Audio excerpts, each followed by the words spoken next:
house felt too quiet now. Every creak of the floorboards, every sigh of the wind against the windows, echoed the absence he left behind.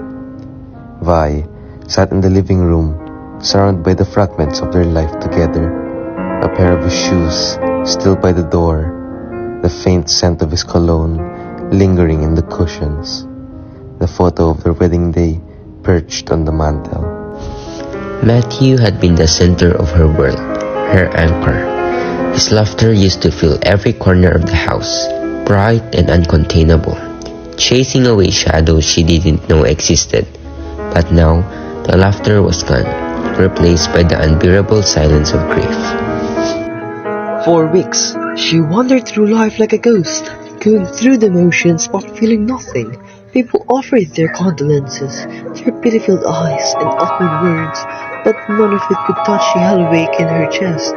Nights were the worst, the loneliness pressing down like a weight she couldn't lift.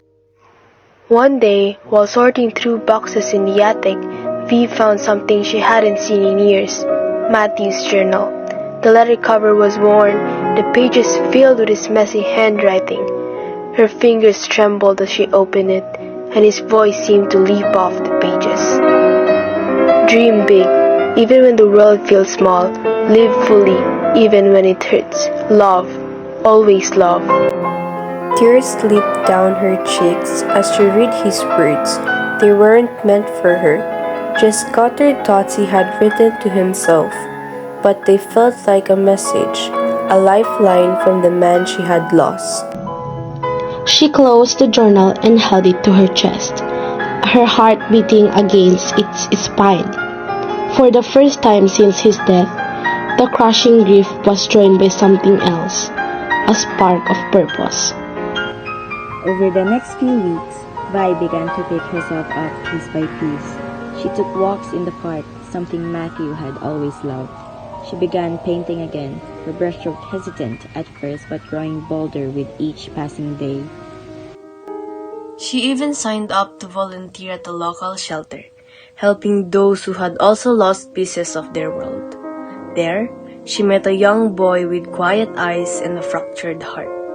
Vi saw her pain reflected in his, and in helping him, she found a new sense of purpose. The days were still hard. There were mornings she didn't want to get out of bed, nights when the weight of his absence felt unbearable, but she held on to his words, the belief that Matthew would have wanted her to keep going, to keep living.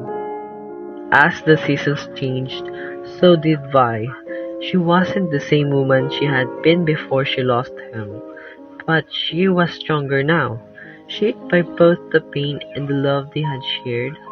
And though she would always carry him with her, she found the courage to let herself dream again, to step into the light of a life still waiting to be lived.